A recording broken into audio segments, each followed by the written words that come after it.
Enchanté et merci beaucoup Didier pour cette invitation sur cette thématique vaste et particulièrement importante pour nous du facteur humain. Nous, avec Phil, on a développé une thérapie digitale pour le suivi des patients atteints de maladies chroniques respiratoires. Et en fait, pour commencer, j'aimerais partager avec vous une histoire personnelle vécue moi-même en tant que patient atteint de mucoviscidose. En fait, c'était il y a 7 ans. Je venais d'emménager dans un nouvel appartement qui, en l'occurrence, m'avait été dit remis à neuf. Et puis, tout se passait bien. Donc, les mois passaient. Et puis, au bout d'un moment, je ressentais un peu plus de fatigue. Donc, j'ai décidé de me remettre au sport pour me remettre en forme. Et puis, en fait, au moment de monter sur le vélo d'appartement, je me suis rendu compte que ma fréquence cardiaque à l'effort était anormalement élevée. C'est-à-dire que je montais tout de suite à près de 160, 170 battements par minute, alors que d'habitude on est plutôt autour de 100, 110. Donc voilà.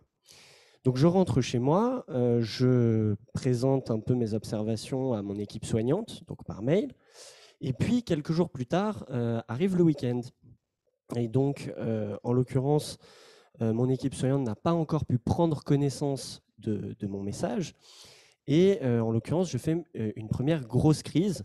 La première d'une longue série d'ailleurs, qui va me conduire aux urgences à l'hôpital. Donc je vais y passer à peu près 2 mois avec des cures intraveineuses à répétition. Et en fait, les médecins découvrent que finalement, tout ça est causé par une moisissure qui s'est installée dans les poumons et qui est due à de l'humidité. Alors c'est assez embêtant, donc on réfléchit un peu pourquoi. Et puis en fait, on découvre que cet appartement, initialement qui nous avait été dit remis à neuf, en fait, l'était pas du tout. Était insalubre depuis le début, avait été camouflé, que ça m'avait posé plein de problèmes de santé, mais que comme ma santé s'était dégradée progressivement et sans symptômes apparents, eh ben, personne ne l'avait vu, pas même moi. Donc c'est à ce moment-là que j'ai beaucoup réfléchi et que je me suis dit, mais pourquoi n'as-tu pas pensé plus tôt à suivre quelque chose d'aussi simple que ta fréquence cardiaque? Parce que tout ça, tu l'aurais vu et ça aurait pu être évité.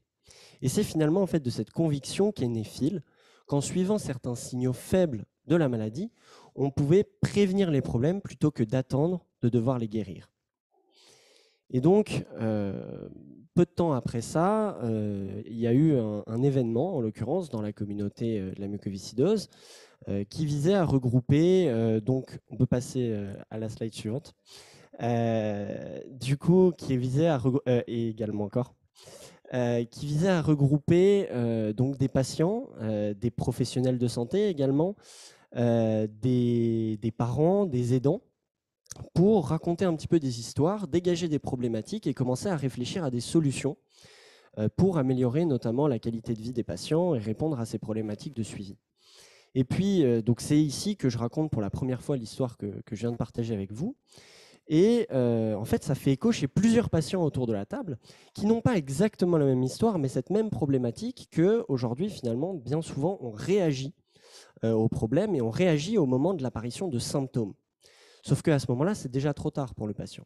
Il a déjà perdu des indicateurs de santé, il a déjà perdu de la qualité de vie, il peut s'être déjà déconnecté, en l'occurrence, de sa vie professionnelle, scolaire, personnelle. Et donc, c'est des conséquences lourdes. Ce qui fait que rapidement après ça, on lance une co-construction avec donc d'autres patients au profil varié, parce que c'était important pour nous de ne pas se fier uniquement à mon expérience, mais justement de répondre aux besoins de l'ensemble d'une communauté. Et donc c'est comme ça qu'on va développer une première alpha, puis une bêta, puis confronter aussi notre solution au point de vue donc, de médecins spécialistes de la maladie et de soignants de référence, et notamment de soignants en ville, puisqu'ils ont un rôle majeur dans le suivi du patient au quotidien, puisque moi, à titre d'exemple, je vois mon kinésithérapeute 3 à 4 fois par semaine. Donc c'est quand même le premier à être responsable un peu de cette prévention au quotidien.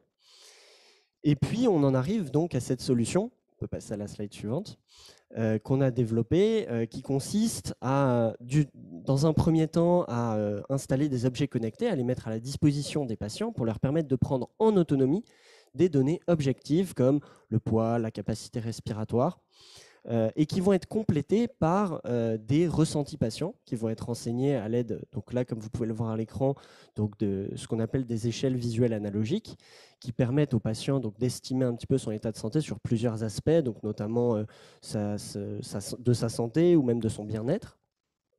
Et puis ces données vont être avant tout affichées auprès du patient pour qu'il puisse lui-même interpréter ça en autonomie, et puis également partagées, ou en tout cas partageables au minimum, avec son équipe soignante, de façon à pouvoir suivre ensemble l'évolution de ces données de santé en perspective, notamment de l'évolution de ses traitements, de sa prise en charge, de ses événements, etc.